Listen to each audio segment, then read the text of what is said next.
So, ayun mga kamaster, no? Shout out po tayo sa ating mga kamaster na si Sir Dre Villaruz, Hector Enciso, at saka si Sir Henry Buginia. Maraming salamat po sa inyong lahat mga kamaster.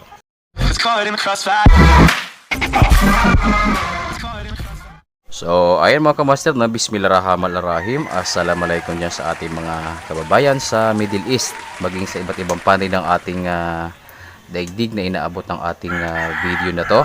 So, sa araw na ito mga kamaster, kung napapansin nyo, meron tayong mga sensor dito. Okay? So, ang tawag po dito ay ambient sensor. Yes, Daddy. Ito naman ay defrost sensor. Yes, Daddy. Okay, ng Samsung na 2015 model. Okay, then ito naman yung same lang naman, defrost sensor din naman ng Samsung. Okay, ito yung mga bagong ginagamit ngayon ni Samsung na 2018 model. So, sa araw na ito, bibigyan ko kayo ng ng mga kamaster, no, ng isang tutorials patungkol sa mga defrost sensor o defrost thermostat na ginagamit ni Samsung digital inverter. Okay, so tuturuan ko kayo at bibigyan ko kayo ng mga tips, mga parameters kung ano nga ba ang tamang value ng ating mga sensor, particular dito sa mga defrost sensor na to, no. Yan, so, kasi may mga ibang kababayan tayo ng technician na nagtatanong sa akin kung ano nga ba talaga ang value ng mga sensor na to, particular sa iba't ibang particular sa Samsung, no, kasi may mga bagong labas ngayon na refrigerator na gumagamit na sila ng defrost sensor na electronic. Okay, so yun naman defrost sensor naman, pero ito naman ay thermodisc.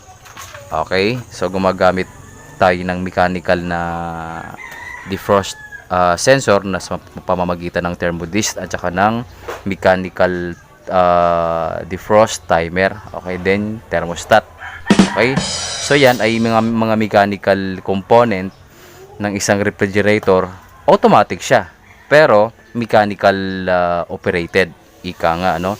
So ito naman automatic siya pero inverter electronic operated, mga kamaster. Okay, so sa araw na ito malalaman nyo at masasaksihan nyo kung paano tayo mag-test ng isang defrost sensor, at para malaman nyo rin kung ano nga ba yung tamang value ng mga sensor na to, para alam mo yun, hindi tayo na liligaw kapag tayo ay may kaharap na Samsung digital inverter, no. Kapag tinitest natin yung mga sensor na to, at least alam natin na ito pasok pa to. Okay, ay ito wala na to, wala na sa range to, out of range na. Okay, so magsimula tayo sa mga kamaster, no, sa ambient sensor.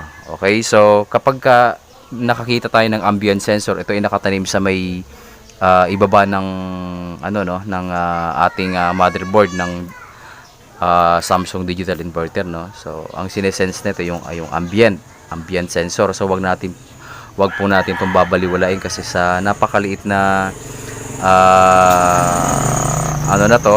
parts na to, so maaaring umikot yung ating pag-iisip kung ano nga ba talaga ang sira ng refrigerator na to. Okay, so kung alam natin yung eksaktong value, resistance value ng ating mga sensor na to, ay hindi tayo maliligaw. Okay, so sabi ko nga, wag natin baliwalain ito dahil kapag ito nagloko, magbi-blink siya ng 35 times at up to 50 times. So, okay, so maraming mga kababayan natin na chinek na lahat, halos lahat na chinek, tapos nagbi-blink pa rin ng 35 times, tapos 35 up to 50 times. Ang problema lang pala ay ito. Okay, so pinalitan na ng compressor, pinalitan na ng board, halos lahat na pinalitan na ng compressor, pinalitan na ng motherboard. Okay, nung pinalitan ng motherboard, okay, pero ang totoo lang talaga ay ito lang talaga ang sira, yung continuous blinking. Ika nga yung 35 up to 50 times. Okay, sa blink kasi malalaman natin yung problema ng ating system, no, particular sa Samsung. Kasi ang kadalasang problema ng Samsung na digital inverter ay yung 2 blinks sa driver board, then 10 blinks naman sa sa tawag dito sa motherboard. Minsan naman 3 blinks sa driver board, 11 blinks naman sa sa motherboard. So kapag ka mga ganun, kapag ka alam natin yung mga blink code, at least hindi tayo maliligaw na mag-analyze ng mga problema. Okay, so pagkatapos nating ma-test to mga kamaster, maya-maya ang isusunod nating i-test sa susunod na araw o susunod na linggo ay yung kung paano naman mag-test ng heater actual. Okay, so sa pagkakataong ito, tuturuan ko muna kayo kung paano ang tamang pag-test at kung ano yung tamang parameters, resistance value ng ating mga electronic sensor na to mga kamaster. Okay, so ayun mga kamaster, no, magsimula na tayo. Simulan muna natin sa basic. Okay, kapag nagtutroubleshoot kayo ng electronic sensor sa Samsung digital inverter, kung inyo makikita kulay puti yung ating sensor, ito po ay tinatawag na ambient sensor. Paalala po, huwag po nating babaliwalain itong ambient sensor. Sa pagkakataong ito, check muna natin siya. Meron tayong nakukuhang 4.2 kilo ohms.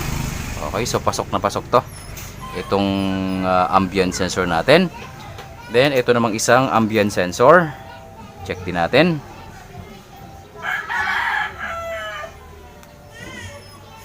4.2 kilo ohms mga kamaster. Okay, so ito yung kinagandahan dito, no, dahil nga kung alam natin yung mga standard na value ng resistance value ng ating mga sensor, ay hindi po tayo basta-basta maliligaw. Okay, so mas madali sa ating mag-diagnose ng mga problema, trouble. Okay, so ang isusunod natin dito yung defrost sensor na 2015 model. Okay, so check na, gumagamit sila ng infrared sensor, no. So ito bawal tong basa. Okay, samantalang ito naman okay lang na mabasa. Ito bawal mabasa. Okay, kasi infrared sensor to. Okay, then check na natin. A few moments later. Tingnan natin kung pasok pa nga ba yung kanyang resistance ng ating sensor. Okay, so meron tayong nakukuhang 4 kilo ohms rather, 4 kilo ohms. So nasa siya, nasa average siya mga kamaster. Okay, then check naman natin yung isa. Paalala, ito ay mga sensor ng digital inverter ng Samsung. Okay, okay, 4.1 kilo ohms. So pasok siya. Then ito, puntahan naman natin yung mga makabagong sensor na inilabas ng ating Samsung na 2018 model. Okay, tingnan natin. Meron tayong nakukuhang 4.1 kilo ohms. Okay, so pasok to.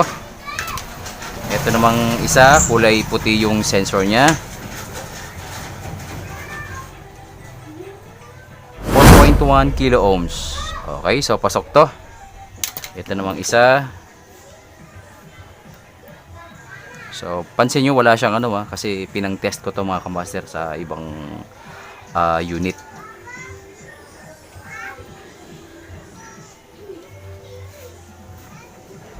.1 kilo ohms.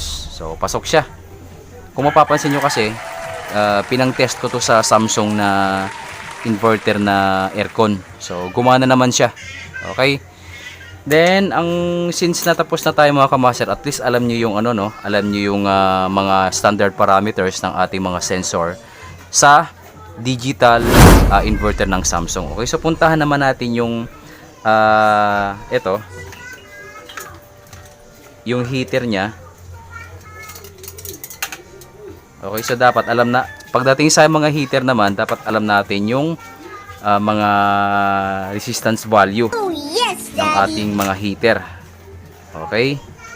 Para hindi rin tayo na liligaw, ika nga, kapag magto-troubleshoot tayo ng mga refrigerator, particular sa mga inverter. Kasi sa panahon natin ngayon, halos lahat nag-i-inverter na. Kaya dapat maka-adapt tayo ng technology. Okay? So gumamit tayo ng crocodile clip. Okay, so check natin to. So paalala, ang mga ganitong mechanical na na heater, okay, so electrical heater ay nagre-range tayo sa 120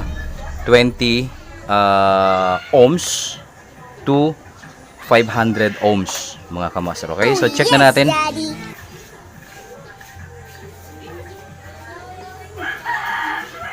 So mayroon tayo nakukuhang 441 ohms, mga kamaster. Okay, so okay pa to. Yung isang ganito ko na ginamit ko dun sa vlog ko ay wala na, na-dispose ko na. Okay, so yung kasi bumagsak 98 ohms na lang eh. Ang kaya wala lang, warm na lang siya. Pero ito kumikikig pa to, malakas pa to. Okay, so 441 ohms. Ulitin natin para sa ating mga kababayan.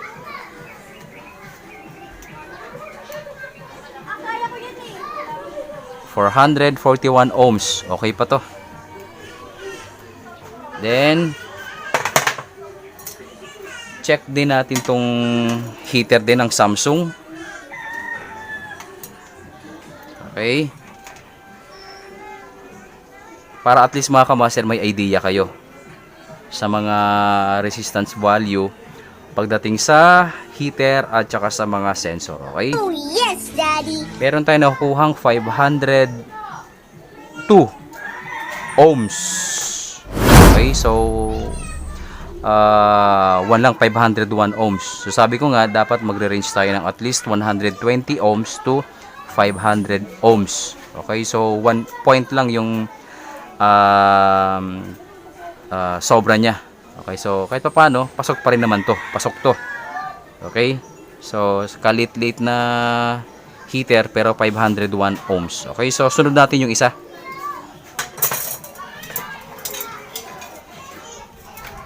Ito ay heater din ng Samsung.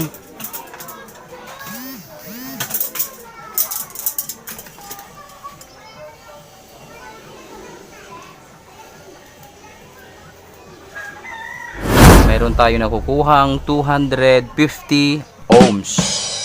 Okay? So, mababa yung niya, mababa yung resistance niya, pero 'di ba? Pasok pa siya kasi nga dapat magre-range tayo ng 120 ohms to 500 ohms. Okay? Oh, yes, Then ang isusunod natin,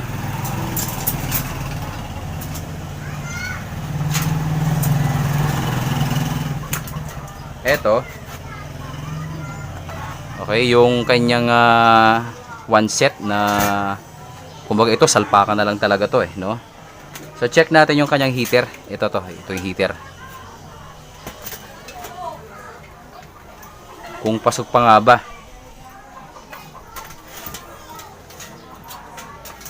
Check natin to. Tanggalin natin yung crocodile clip.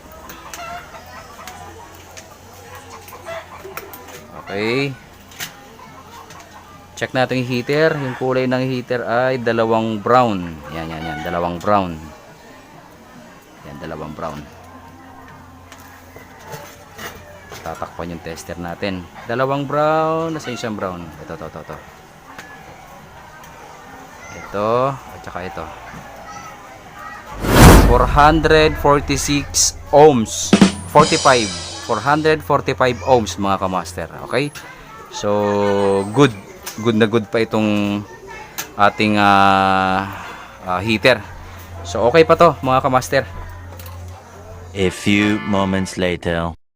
So, ayun mga kamaster, no, pagkatapos nating ma-check yung ating mga sensor ng Samsung. Okay? Samsung Digital Inverter. Okay, so ito yung mga electronic na sensor ng ating refrigerator na Samsung digital inverter. Okay, so ang tanong, anong pinagkaiba nito doon sa isa sa mga component na yon? So ito naman kasi mga mechanical component yan ng ating refrigerator. Ito naman electronic component ng ating refrigerator. Okay, automatic to pero automatic yon pero mechanical. Ito naman automatic na electronic. Okay, so ito hindi gumagamit ng tawag dito, hindi gumagamit ng board. Okay, so mechanically operated siya. Kaya yung thermostat, mechanically operated siya. Sa inverter naman, sa pamamagitan ng sensor, ito yung pinaka-thermostat niya. Okay? Kasi wala, yung ibang inverter may thermostat. Okay? Yung iba namang inverter walang thermostat. Sa Samsung walang thermostat, nasa board na lahat. Okay? So, ito yung pinagkaiba niya sa digital inverter. Hindi sila gumagamit ng mechanical thermodist. Gumagamit sila ng electronic thermodist. Okay?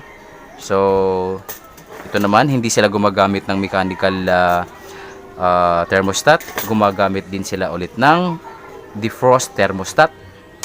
Okay? So, ito naman, hindi rin sila gumagamit ng defrost timer.